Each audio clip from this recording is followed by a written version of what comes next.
The Millionaire CEO was dining at a restaurant until a little girl left a heartbreaking letter. Please let us know where you're watching from in the comments. Your support helps us create more content like this. Let's dive into this beautiful story. Maxwell Reed wasn't always the man whose name graced the covers of Fortune and Forbes. At 47, he commanded Horizon Innovations with the precision of a battlefield general, his company's quarterly reports reading like victory announcements. Tonight, he sat alone at Luciana's, Chicago's most exclusive restaurant, where reservations were often made months in advance, unless of course you were Maxwell Reed.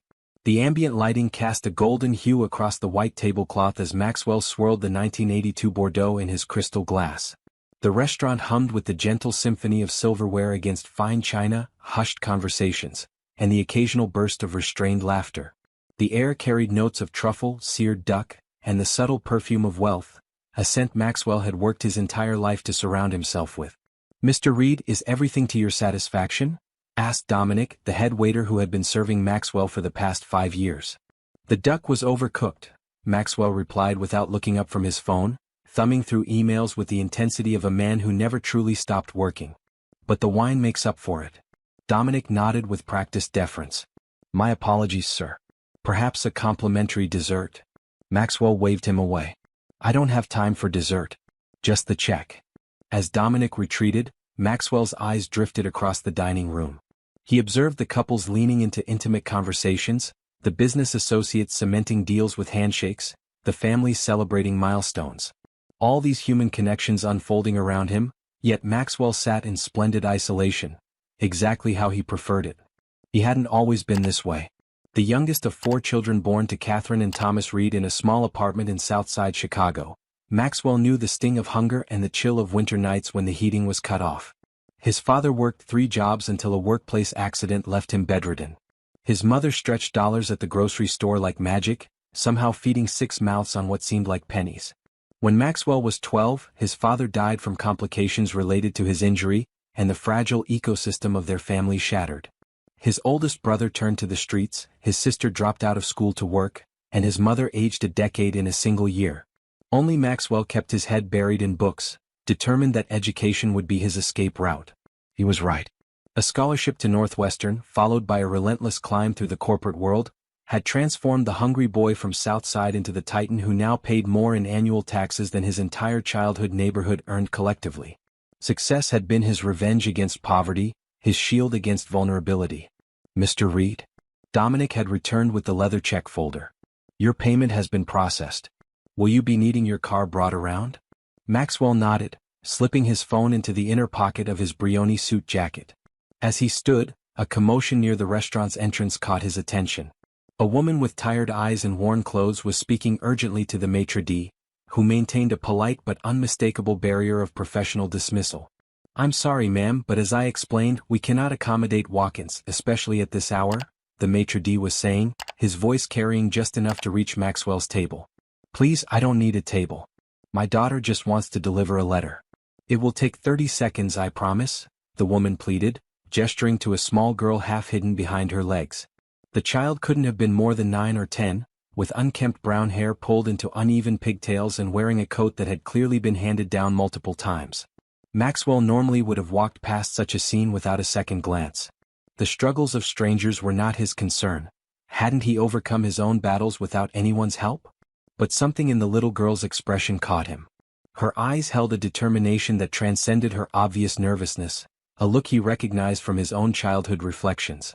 "What's happening here, Pascal?"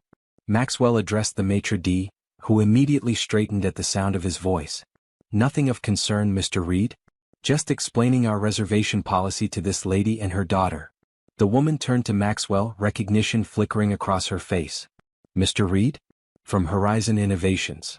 Maxwell nodded curtly, already regretting his intervention. "My daughter has a letter. For whoever would listen." She gently urged the child forward. "Go ahead, Emma." The little girl named Emma took a tentative step forward, clutching a folded piece of notebook paper decorated with uneven crayon stars. Her eyes, a startling shade of green, met Maxwell's with unexpected directness. "I wrote this for someone important," she said, her voice small but steady. "Mom said important people eat here." Against every instinct that had served him well in business, Maxwell found himself extending his hand. I'm Maxwell Reed. Some people think I'm important. A ghost of a smile crossed Emma's face as she placed the folded paper in his palm. Thank you for being kind, sir. The simplicity of her gratitude for such a minor courtesy struck Maxwell as odd. He slipped the letter into his pocket without reading it, nodding to the mother and daughter before continuing toward the exit. The night air was brisk against his face as he waited for the valet to bring his Tesla. His phone buzzed with notifications. The Beijing office was already starting their day, and market fluctuations in Asia demanded his attention. It wasn't until he was settled in the leather driver's seat that the weight of the folded paper in his pocket registered again in his consciousness. At a red light, he pulled it out, unfolding the notebook page with its smudged lines and carefully formed letters. Dear important person, it began in the earnest handwriting of a child working hard to be neat. My name is Emma Winters and I am 9 years old. My mom says you might be too busy to read this, but I hope you do. My daddy got sick last year with cancer and lost his job at the factory. Now we live in our car sometimes when the shelter is full. My mom works 2 jobs, but the hospital bills are bigger than the stars in the sky. Maxwell's finger traced along the words, the traffic light turning green unnoticed until a horn blared behind him. I'm not writing to ask for money, the letter continued after Maxwell had pulled into the parking garage of his penthouse building. Daddy says we still have our dignity. I'm writing because Daddy worked at Horizon Building Supply before he got sick. It was bought by a big company and they closed it. The man who bought it lives in Chicago. I thought maybe if he knew about people like my daddy, he would open the factory again so other daddies wouldn't lose their jobs. Maxwell's breath caught. Horizon Building Supply had been one of his first major acquisitions 3 years ago. He'd purchased the struggling company, stripped its assets, and closed the manufacturing plant that had been operating at a loss. 300 workers had been laid off, just numbers on a spreadsheet during the restructuring meeting. He hadn't even visited the facility. I'm not mad at you, Emma's letter went on. Daddy says business is business. But I miss our apartment and my school and my best friend Lily. Most of all, I miss how Daddy used to laugh before he got sick and worried all the time. Mom says I shouldn't bother important people with our problems, but my teacher Mrs. Gonzalez always said that sometimes people do mean things because they don't know they're hurting others. I drew a picture of our family on the back when we were happy. If you ever feel sad about business decisions, maybe you can look at it and remember that workers are people with families too. Maxwell turned the page over. There, drawn in crayon, was a simple picture of 4 people holding hands in front of a small house. A tall man with a big smile, a woman with long hair, a little girl and a baby in blue.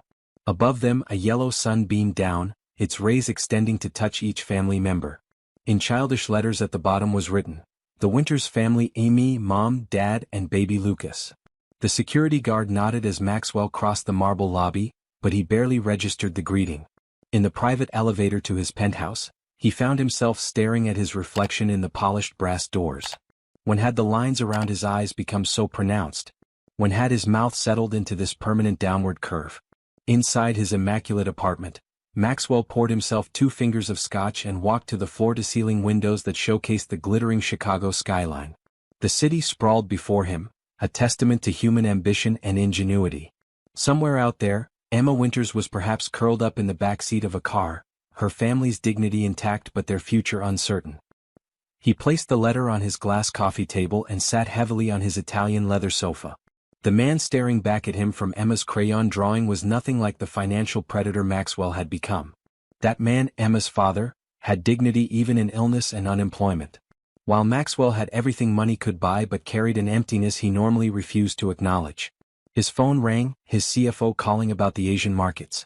For the first time in 20 years, Maxwell Reed let a business call go to voicemail.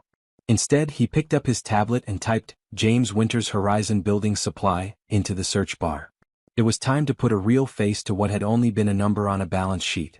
The night stretched long before him as Maxwell fell down a rabbit hole of research. James Winters had indeed worked at the Chicago plant for 12 years as a foreman. His performance reviews were stellar. He'd been hospitalized 4 months after the plant closure with stage 3 lymphoma. Medical bills had mounted. Foreclosure on their modest home had followed. The American nightmare hiding beneath the American dream. Maxwell's fingers hovered over his keyboard. One email to his team could release emergency funds, find the family housing, ensure the best medical care for James. It would be the kind of charitable gesture that would make for excellent PR. CO helps family of former employee. The marketing team would have a field day. But something about that approach felt hollow, a band-aid on a wound he had helped inflict. Emma hadn't asked for charity. She'd asked for understanding. For a recognition of humanity in the cold calculus of business. As dawn broke over Chicago, Maxwell Reed made a decision that would alter the trajectory of his life and legacy. The solution wouldn't be as simple as writing a check. It would require something he'd avoided for decades: genuine connection with the human cost of his success. He picked up his phone and composed a text to his assistant: "Cancel all my meetings today.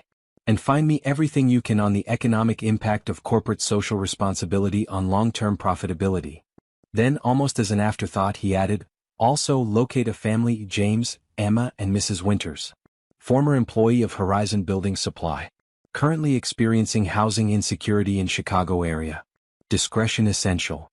The sun climbed higher, bathing his penthouse in golden light.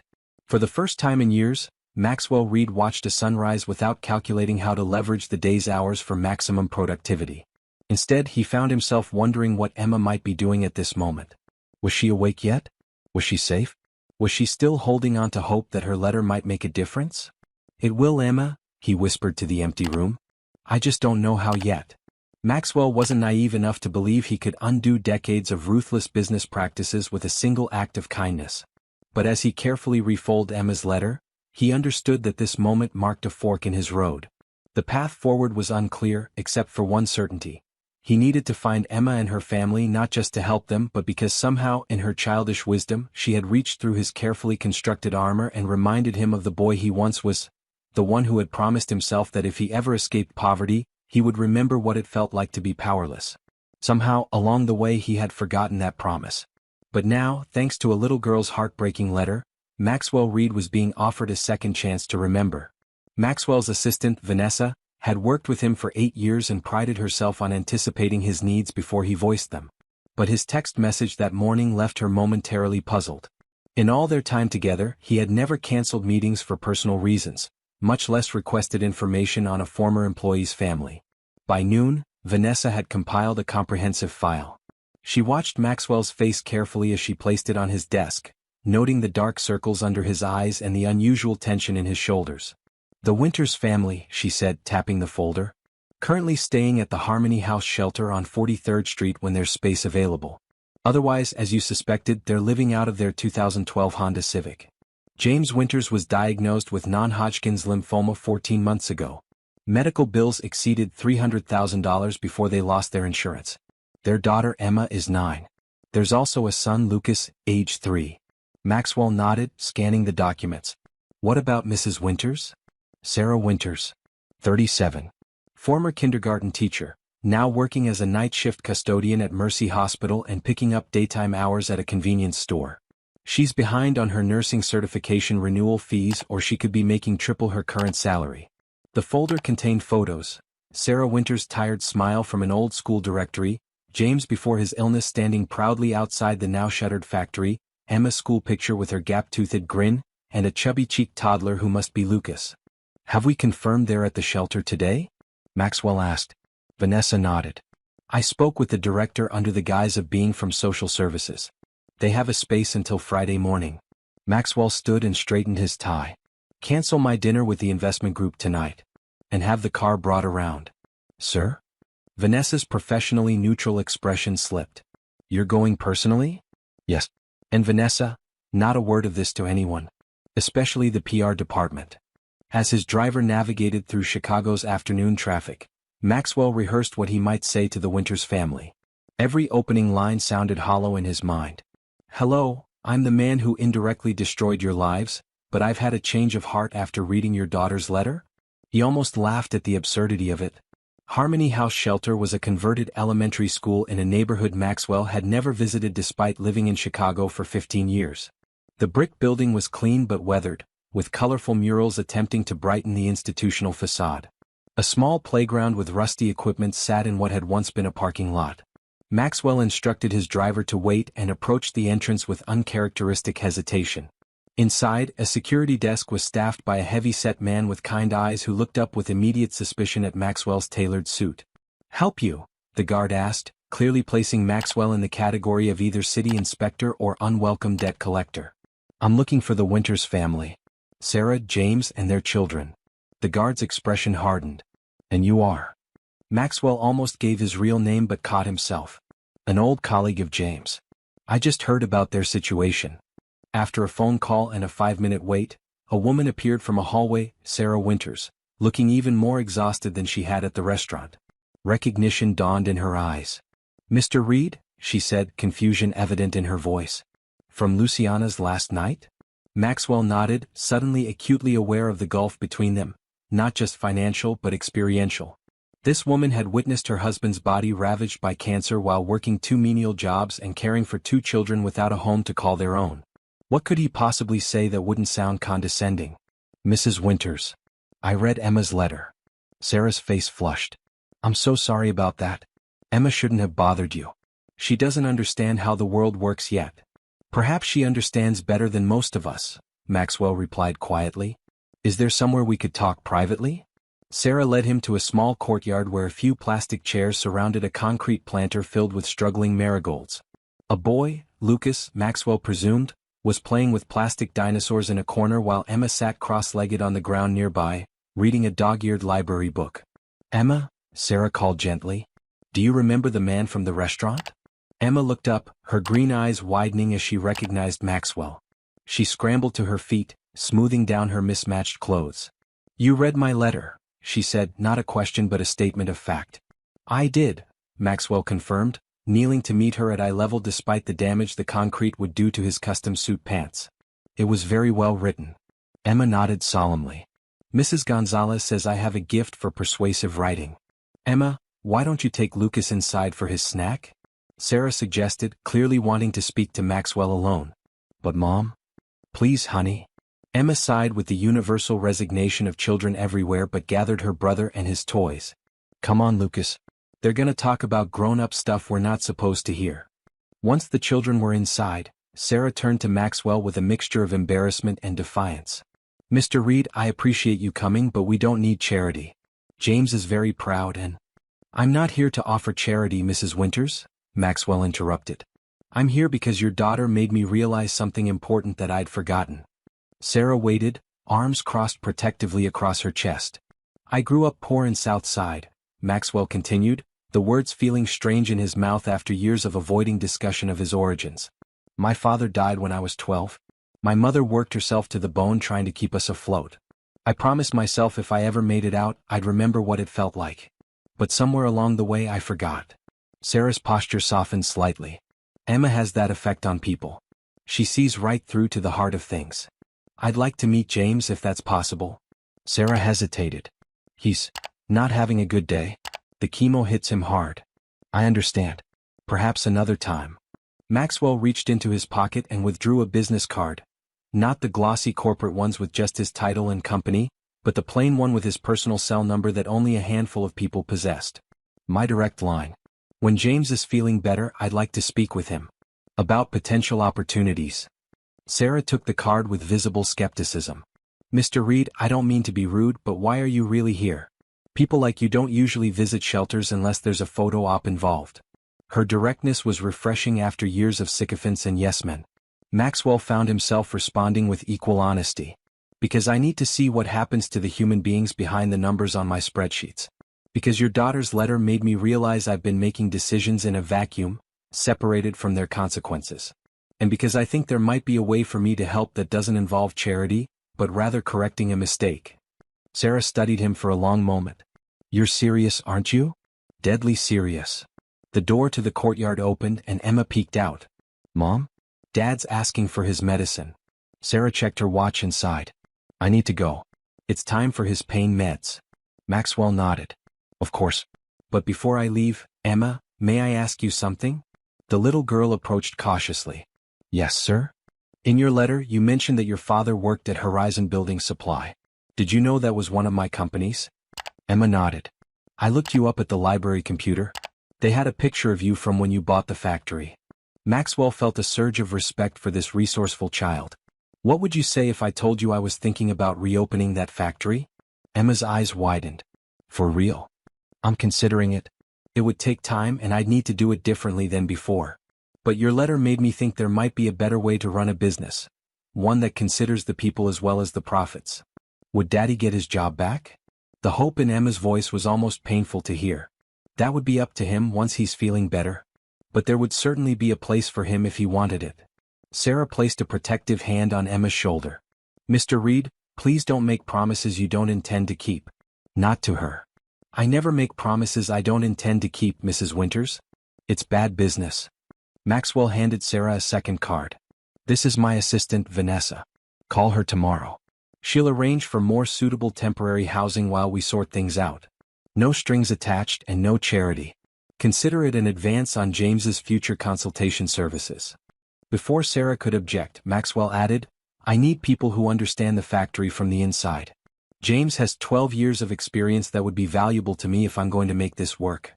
His insights would be worth every penny. As Maxwell walked back to his waiting car, he heard quick footsteps behind him. He turned to find Emma running after him, clutching something in her hand. Mr. Reed. Wait. She stopped before him, slightly out of breath. I want you to have this. She pressed a small object into his palm, a smooth river stone painted with a simple yellow sun, matching the one from her drawing. I made it in art therapy, she explained. The counselor says the sun represents hope. I think you should have it to remember your promise.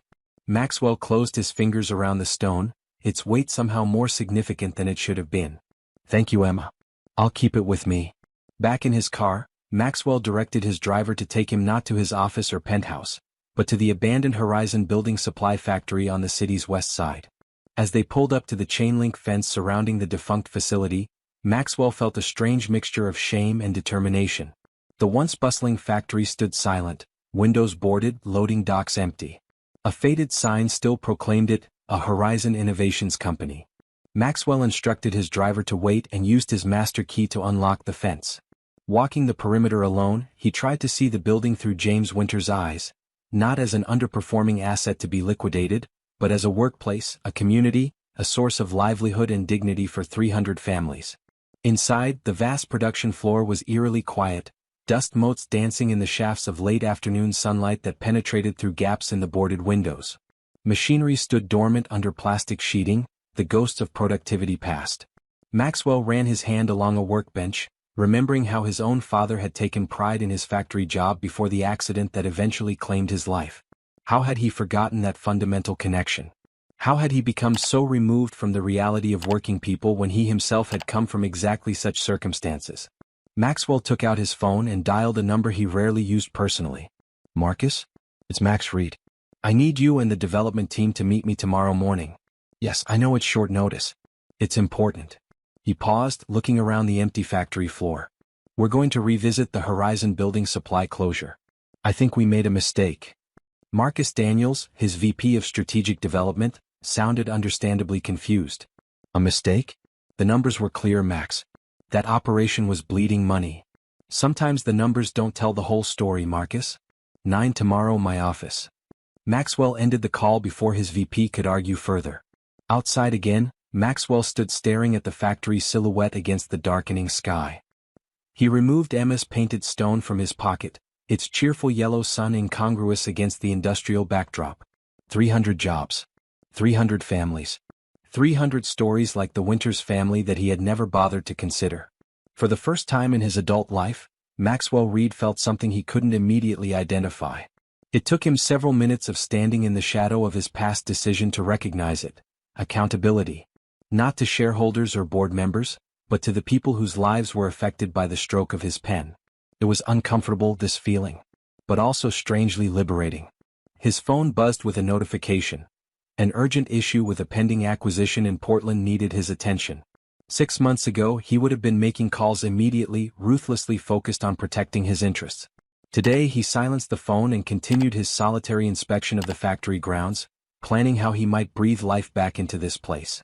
The following morning, Vanessa did a double take as Maxwell strode into the office. He'd swapped his usual tailored suit for dress slacks and a button-down shirt with rolled-up sleeves.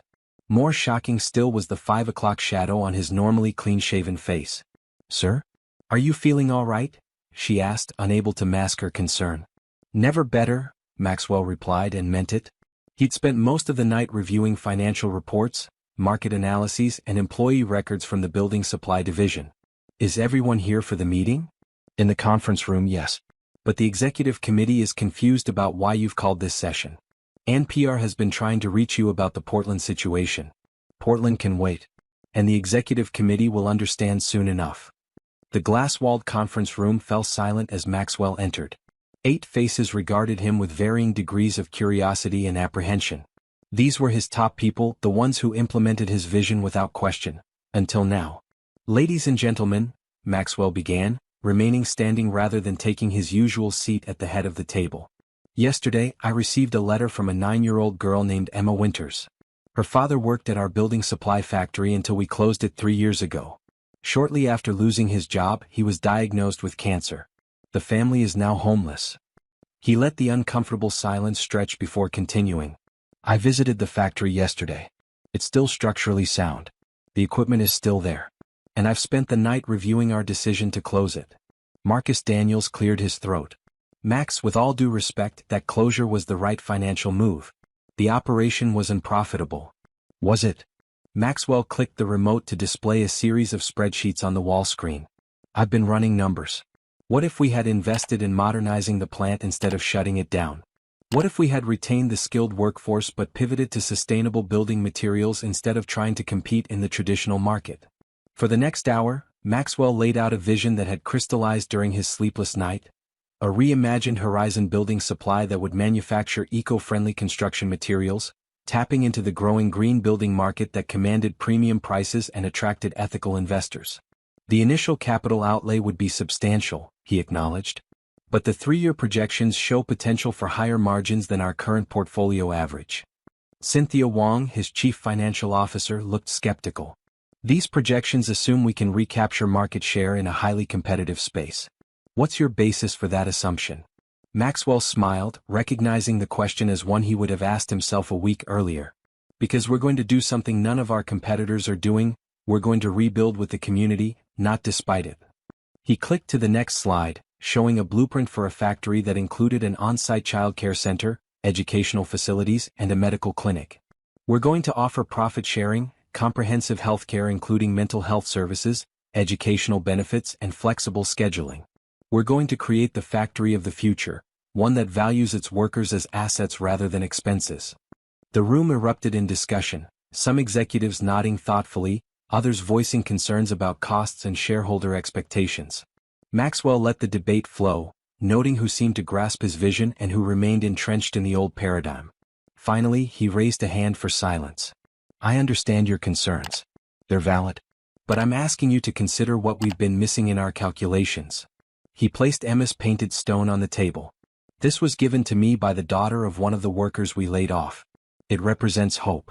Something that can't be quantified on a balance sheet but might be the most valuable asset a company can foster. Maxwell looked each person in the eye before continuing. I'm reopening the factory. If you want to be part of reimagining what Horizon Innovations can be, I welcome your input and expertise. If you don't, I understand and we'll part ways amicably. The meeting adjourned with a mixture of excitement and trepidation. As the executives filed out, Vanessa appeared at the door. Mrs. Winters called, she said quietly. James is feeling better today and would like to meet with you. Maxwell nodded, slipping Emma's stone back into his pocket. Tell them I'll be there this afternoon. The transformation had begun, not just of the factory but of Maxwell Reed himself. As he prepared to meet the man whose family had unwittingly changed the trajectory of his life and company, he realized that Emma's simple letter had offered him something he didn't know he needed, a chance at redemption.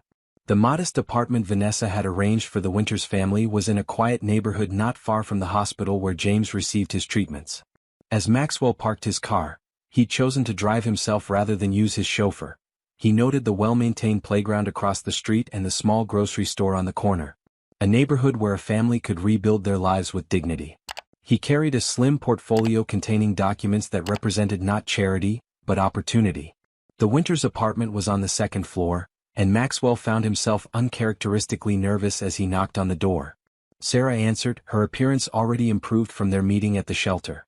The dark circles under her eyes remained, but her posture was straighter, her smile more genuine. Mr. Reed, please come in. James is in the living room.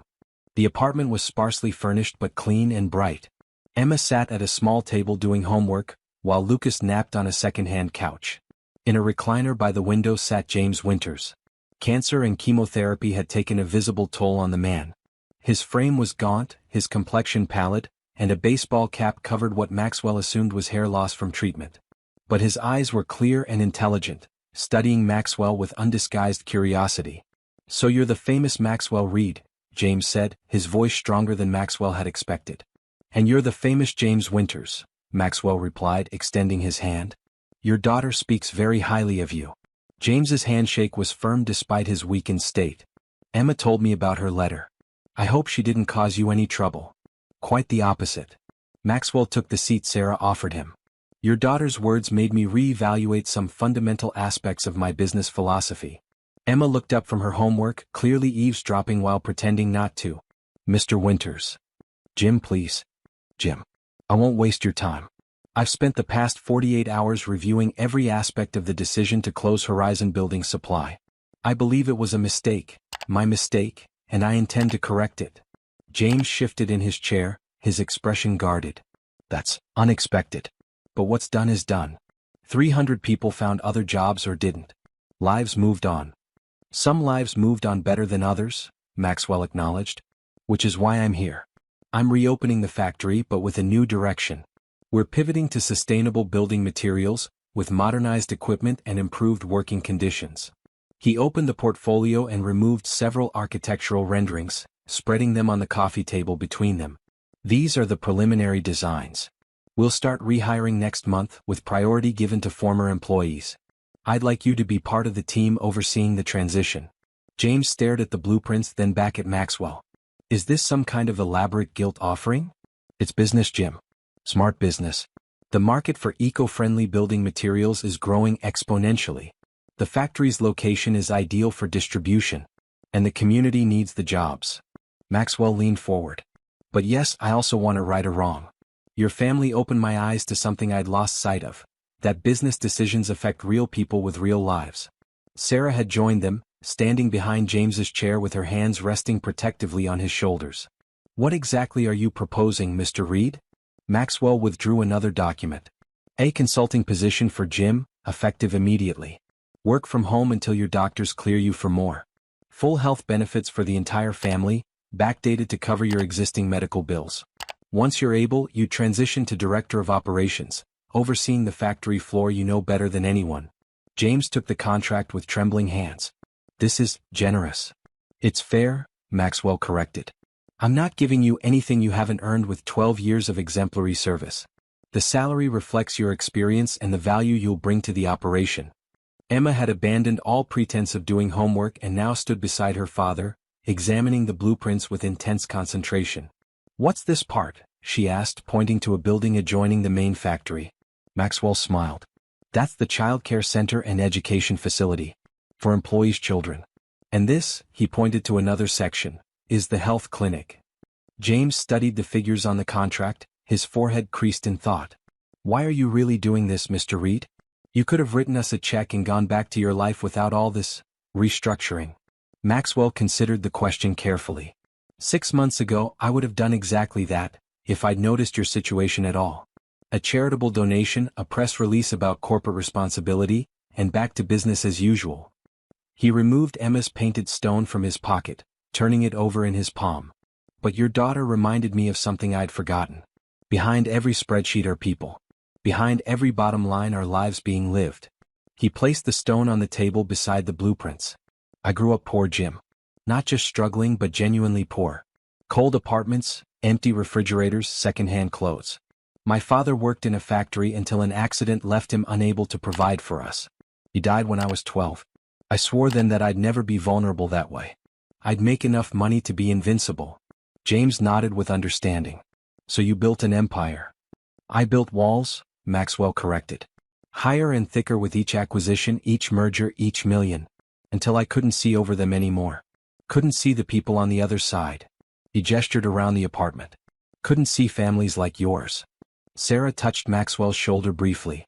"Emma has a way of breaking through walls. Even ones built over decades." From across the room, Emma spoke up. "Does this mean we don't have to move again? Can I go back to my old school?" The question, so simple yet so profound in its implication, hung in the air.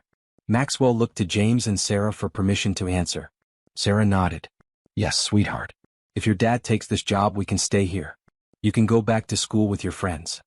Emma's face lit up. And Daddy will get better? An uncomfortable silence fell. The adults in the room knew better than to make such promises, especially with the uncertain prognosis of cancer. It was James who finally answered. I'm fighting hard, Pumpkin. Having a purpose helps. And now I have an even bigger reason to get well.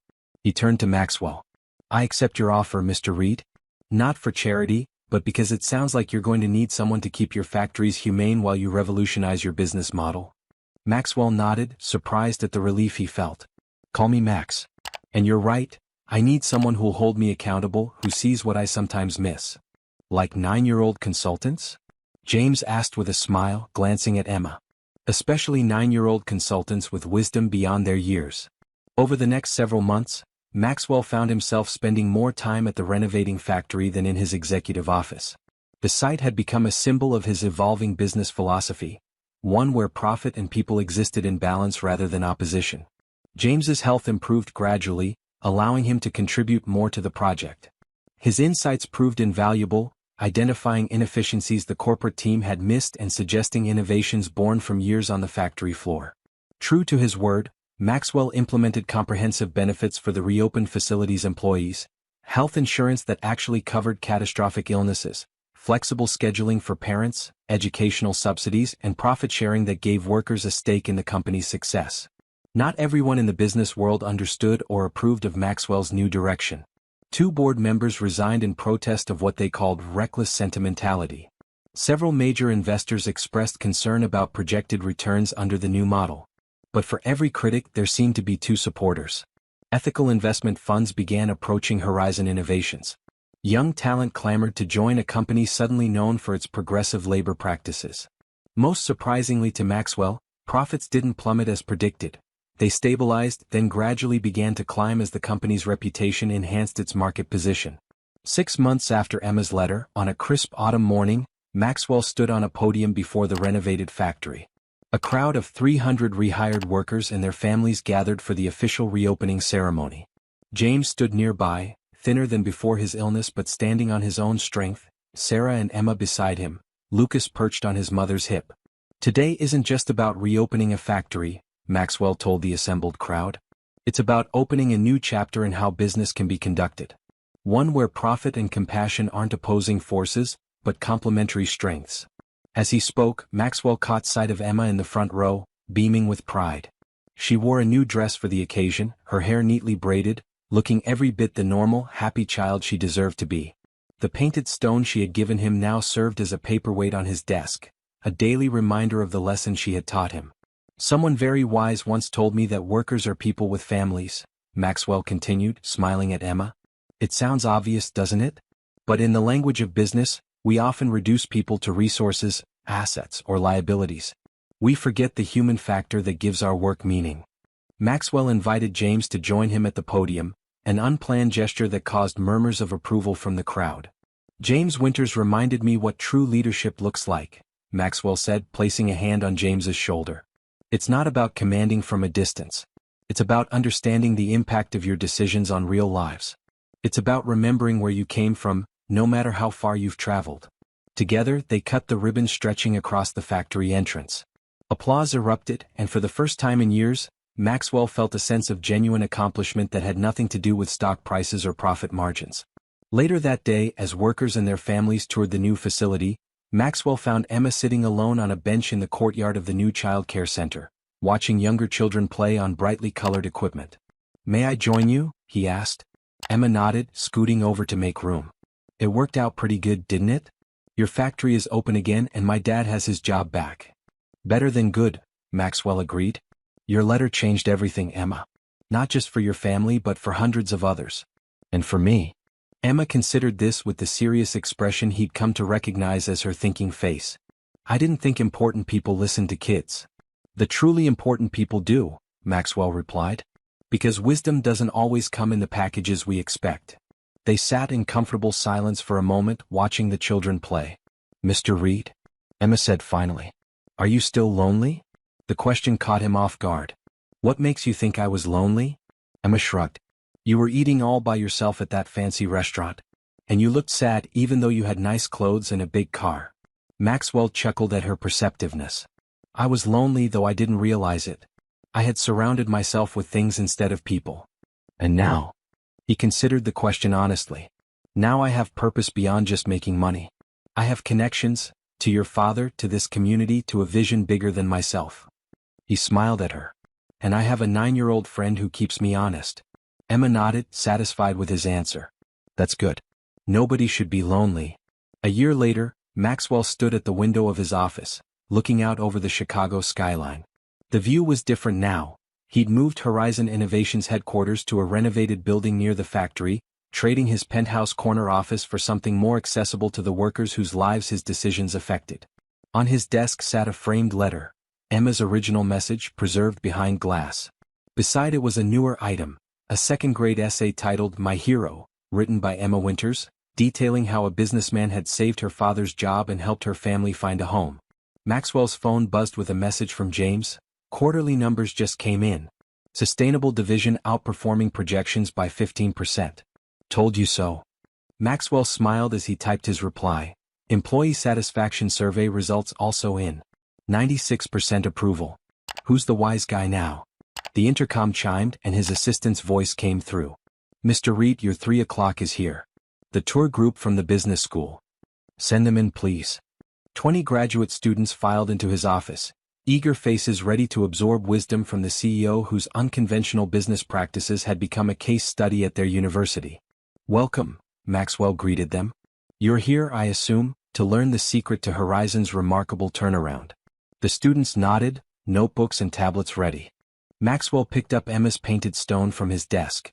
It began with this. A simple reminder from a child that behind every business decision are human lives. That profit without purpose is ultimately unsustainable. And that sometimes the most important voices are the ones we're least likely to hear. He placed the stone back on Emma's letter. The true value of a business isn't measured in quarterly earnings or stock prices. It's measured in the lives it improves, the communities it strengthens, and the legacy it leaves behind. Maxwell moved to the window, gesturing for the students to join him. Below, the factory hummed with activity, solar panels glinting on its roof, workers entering and exiting with purpose rather than resignation. Look there, that's where the real work happens. Not in boardrooms or corner offices, but on factory floors and in customers' homes. The moment we forget that, we lose our way. As the students peppered him with questions about profit margins and market strategies, Maxwell answered patiently, but kept returning to the human element, the metric that no spreadsheet could fully capture. Later that evening, Maxwell drove himself to the Winters' home for their monthly dinner. These gatherings had become a touchstone in his life, a reminder of why he had changed course. James's cancer was in remission, Sarah had completed her nursing certification and now worked at the factory clinic, and Emma was thriving in school. As he parked outside their modest but comfortable home, purchased with James's salary not gifted, Maxwell reflected on the journey of the past 18 months. His company was stronger both financially and ethically. His life was fuller, richer in ways that had nothing to do with his considerable bank account. Emma met him at the door, now 11 and growing tall. You're late, she scolded with mock severity. Dad made his famous lasagna and it's getting cold. Apologies, Maxwell said, handing her a gift-wrapped package. I was detained by some business students who couldn't understand why a CEO would care about factory workers. Emma rolled her eyes. Grown-ups can be really dumb sometimes. That's why we need honest kids to keep us straight, Maxwell agreed, following her into the warm, lively home where James, Sarah, and Lucas awaited. Around the Winters' dinner table, sharing a meal prepared with care rather than pretension, Maxwell understood what true wealth looked like. Not the cold isolation of his former life, but the messy, complicated, wonderful connections between people who had chosen to see the humanity in each other. The letter that had started it all, a child's plea for understanding, had opened not just his eyes, but his heart to a fundamental truth. In business as in life, our greatest asset is our capacity to recognize ourselves in others, to understand that their struggles and triumphs are inseparable from our own. As Emma recounted her day's adventures and James shared news from the factory floor, Maxwell realized he had received far more than he had given. A company could be measured by its profits, but a life was measured by its impact. Thanks to a little girl's heartbreaking letter, He had been given a second chance to make his life count for something beyond the bottom line. In the end, true success wasn't about accumulating more, but about becoming more compassionate, more connected, more human. That was the legacy Maxwell Reed now hoped to leave, one decision, one life, one letter at a time.